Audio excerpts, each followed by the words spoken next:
Hello बच्चों, उम्मीद करती हूँ कि आप लोग स्वस्थ होंगे, मस्त होंगे। मेरा नाम है अनुराधा और आप देख रहे हैं दापूस लर्निंग। आज हम लोग करने वाले हैं क्लास 10 की हिंदी के गद्य खंड से ली गई कहानी बाल गोविंद भगत का एमसीक्यू। अभी एग्जाम एमसीक्यू फॉर्म में ही होने वाले हैं, तो ध्यान से देखिए और पूरा देखिए। तो चलिए शुरू करते हैं। तो सबसे पहले इस पाठ के बारे में ब्रीफली जान लेते हैं ताकि एमसीक्यू में कोई प्रश्न न हो, तब भी आप आराम से उसे कर सके। बाल गोविंद भगत पाठ राम वृक्ष बेनीपुरी द्वारा लिखा गया एक रेखा चित्र है, जिसमें उन्होंने एक ऐसे ग्रामीण का रेखा चित्र खींचा है जो गृहस्थ और साधु का मिला जुला रूप है, जिनका नाम है बाल गोविंद भगत। बाल गोविंद भगत मंझोले कद के गोरे चिट्टे आदमी थे। वे कोई दाढ़ी और जटा नहीं रखते थे। खेती बाड़ी करके अपने परिवार का पालन पोषण करते थे। लेकिन बाल गोविंद भगत साधु थे और साधु की सभी परिभाषाओं में वे खरे उतरते थे। बाल गोविंद भगत की कबीर में गहरी आस्था थी और वे कबीर को ही साहब मानते थे, यानी ईश्वर भगवान जो भी कहिए उन्हीं के गीतों को गाते थे और उन्हीं के आदेशों पर चलते थे। वे कभी झूठ नहीं बोलते थे और सभी से अच्छा व्यवहार करते थे। किसी से बिना मतलब का झगड़ा नहीं करते थे और किसी की चीज बिना पूछे छूते नहीं थे वे। तो इस तरह से उनमें साधु के सारे गुण मौजूद थे। सबसे बड़ी बात की पाठ में लेखक ने समाज में व्याप्त कुरीतियों और रूढ़िवादी परंपराओं पर भी करारा प्रहार किया है। और किन कुरीतियों पर प्रहार किया है, इस पहले प्रश्न में ही आपको पता चल जाएगा। तो पहला प्रश्न है, बाल गोविंद भगत ने लीक से हटकर सबसे बड़ा क्या कार्य किया? तो लीक से हटकर उन्होंने क्या काम किया था? पुत्र वधू से अपने बेटे की चिता को मुखाग्नि दिलवाई। जब उनका जवान पुत्र मर गया तो अपनी पुत्र वधू से ही बेटे की चिता को मुखाग्नि दिलवाई थी और पुत्र वधू के भाई को बुलाकर उसका पुनर्विवाह करने को कहा था। तो इसलिए दोनों कथन सत्य है। तो सही उत्तर है 3, 1 और 2, दोनों कथन सत्य हैं। अपनी पुत्र वधू से ही अपने बेटे की चिता को मुखाग्नि दिलवाई थी और जब श्राद्ध की अवधि पूरी हो गई तो पुतोहू के भाई को बुलाकर उसके साथ कर दिया और यह आदेश देते हुए कि इसकी दूसरी शादी कर देना, क्योंकि बच्चों उस समय स्त्रियों का पुनर्विवाह नहीं होता था। चाहे वो छोटी सी उम्र में ही क्यों न विधवा हो गई हो, लेकिन वह पुनर्विवाह नहीं कर सकती थी, न ही उसके परिवार वाले करते थे। लेकिन बाल गोविंद भगत ने इस लीक को तोड़ा और अपनी पुत्र वधू को उसके घर वालों को दूसरी शादी करने के लिए कहा। और दूसरा कि किसी के मरने पर स्त्रियां क्रियाकर्म और श्राद्ध कर्म नहीं कर सकती थी। तो बाल गोविंद भगत ने इन दोनों सामाजिक परंपराओं को तोड़ने का हौसला दिखाया था। दूसरा प्रश्न है, भगत जी की बहू उन्हें छोड़कर क्यों नहीं जाना चाहती थी? भगत जी की बहू उन्हें छोड़कर उनकी चिंता के कारण नहीं जाना चाहती थी। सही ऑप्शन है 4, ससुर की चिंता के कारण नहीं जाना चाहती थी, क्योंकि वे बूढ़े हो गए हैं, उनकी देखभाल कौन करेगा और उन्हें खाना बनाकर कौन खिलाएगा, इसकी वजह से वह उन्हें छोड़कर नहीं जाना चाहती थी। तीसरा प्रश्न है, बाल गोविंद भगत का व्यक्तित्व कैसा था? तो बाल गोविंद भगत का व्यक्तित्व गोरे चिट्टे और मंझोले कद के व्यक्ति थे। सही उत्तर है ए, गोरे चिट्टे थे। चौथा प्रश्न है, बेटे के मरने पर भगत जी क्या कर रहे थे? तो बेटे के मरने पर भगत जी गा रहे थे। क्या कर रहे थे? गा रहे थे कबीर के पद। रो नहीं रहे थे, हंस नहीं रहे थे, क्या कर रहे थे? गा रहे थे, क्योंकि उनका मानना है कि उनका बेटा मरा नहीं है, आत्मा की परमात्मा में मिलन हो गई है, इसलिए वे गा रहे थे कबीर के पद। पांचवा प्रश्न है, भगत जी प्रतिवर्ष गंगा स्नान के लिए क्यों जाते थे? क्या उन्हें पैदल यात्रा का शौक था कि गंगा जी के प्रति उनके हृदय में अगाध श्रद्धा थी, कि उनकी मान्यता थी कि गंगा स्नान से पुण्य लाभ मिलता है? तो नहीं, ये सब कारण नहीं थे।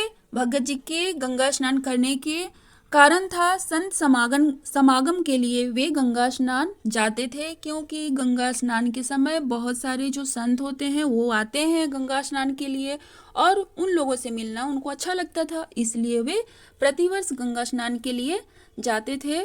छठा प्रश्न है, भगत जी भजन गाते समय क्या बजाया करते थे? तो भगत जी भजन गाते समय ढोल न ढपली न गिटार, ये कुछ नहीं बजाया करते थे। बजाया क्या करते थे? खंजड़ी बजाया करते थे। तो सही उत्तर है 4, खंजड़ी बजाया करते थे।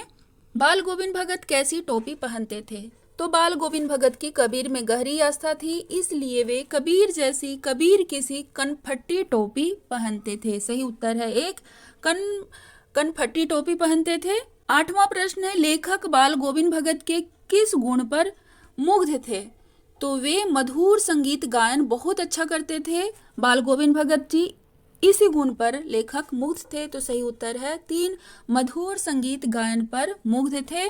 जब वे गाना शुरू करते थे तो उनके गाने को सुनकर बच्चे झूम उठते थे, मेड़ पर खड़ी औरतों के होठ गुनगुना उठते थे, हलवाहों के पैर ताल से उठने लगते थे और रोपनी करने वालों की उंगलियां क्रम से चलने लगती थी। और इसी गुण पर लेखक भी मोहित थे। 9वां प्रश्न है, बाल गोविंद भगत किस कारण से साधु कहलाते थे? तो बाल गोविंद भगत आचरण की शुद्धता के कारण साधु कहलाते थे, सच्चा साधक होने के कारण, निर्मोही एवं संयमी होने के कारण।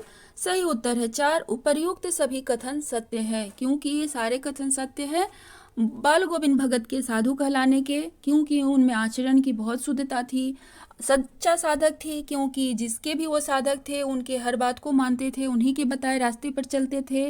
निर्मोही एवं संयमी का सबसे बड़ा उदाहरण आपको तब मिलेगा जब उनका जवान पुत्र मर जाता है और उस समय वे उसके सिरहाने एक मिट्टी का दिया जलाकर और कबीर के पद गाने लगते हैं। 10वां प्रश्न है, भगत जी अपने बेटे का खास ख्याल रखते थे, तो क्यों खास ख्याल रखते थे? क्योंकि वह सुस्त और बोधा था। बोधा मतलब सीधा सरल सच्चा कह सकते हैं आप। 11वां प्रश्न है, बाल गोविंद भगत किसे साहब मानते थे? तो आपको पता चल ही गया होगा किसे साहब मानते थे। हाँ जी, कबीर को वो साहब मानते थे। सही उत्तर है 1, कबीर। 12वां प्रश्न है, बाल गोविंद का व्यवसाय क्या था? तो उनका व्यवसाय था खेती बाड़ी का, खेती करते थे। सही उत्तर है ए, खेती बाड़ी का व्यवसाय था। 13वां प्रश्न है, गांव का सामाजिक सांस्कृतिक परिवेश आषाढ़ चढ़ते ही उल्लास से क्यों भर जाता था? क्योंकि गांव का सामाजिक परिवेश और सांस्कृतिक परिवेश की बात की जा रही है यहाँ पर। तो जो आषाढ़ महीना होता है ना, वर्षा शुरू होने का महीना होता है। और दूसरी बात, ज्येष्ठ के महीने की तपिश से लोगों को छुटकारा मिल जाता है। आषाढ़ और ज्येष्ठ ये सब हिंदी के महीने हैं। इसके बाद सावन भादो फिर आता है जो बरसात का महीना होता है।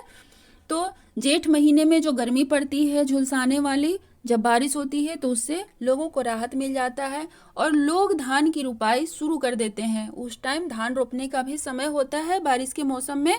बच्चों, 3 तरह की फसल होती है ना, रबी, खरीफ और एक व्यावसायिक फसल होती है। तो आप कमेंट्स करके बताइएगा कि धान किस फसल के अंतर्गत आता है। तो इस प्रश्न का सही उत्तर है 4, उपर्युक्त सभी कथन सत्य है। 14वां प्रश्न है, बाल गोविंद किसके पद गाया करते थे? तो बाल गोविंद कबीर के पद गाया करते थे। सही उत्तर है 3, कबीर के पद गाया करते थे। औरतें कलेवा लेकर मेंढ पर बैठी हैं। यहाँ आप कलेवा से क्या समझते हैं? तो कलेवा सवेरे के जलपान को कहते हैं, जो नाश्ता करते हैं सवेरे सवेरे उसको बोलते हैं। तो सही उत्तर है 3। 16वां प्रश्न है, भगत जी का बेटा कैसा था? तो भगत जी का बेटा सुस्त और बोधा था। सही उत्तर है 2, सुस्त और बोधा।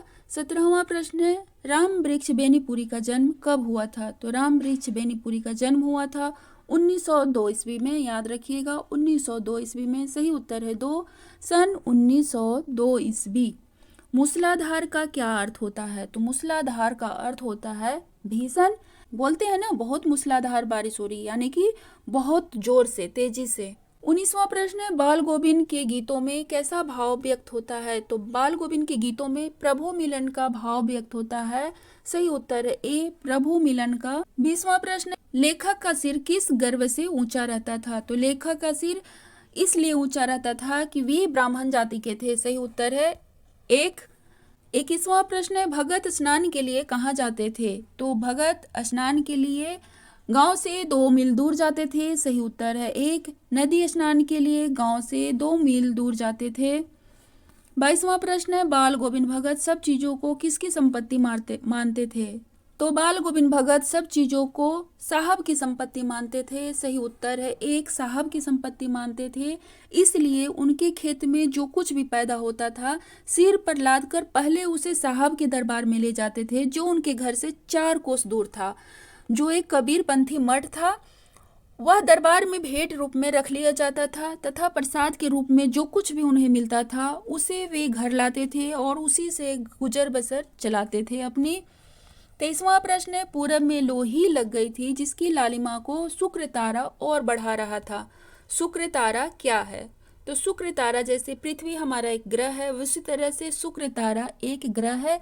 इसे शुक्र तारा को पृथ्वी की बहन भी माना जाता है, क्योंकि दोनों ग्रहों में बहुत समानता है, लेकिन उस पर जीवन नहीं है। तो सही उत्तर है दो ग्रह है। 24वां प्रश्न है, वे गले में कैसी माला पहनते थे? तो वे तुलसी की जड़ों से बनी हुई एक बेडौल माला पहने रहते थे। सही उत्तर है 3, तुलसी की जड़ों से बनी हुई माला पहने रहते थे।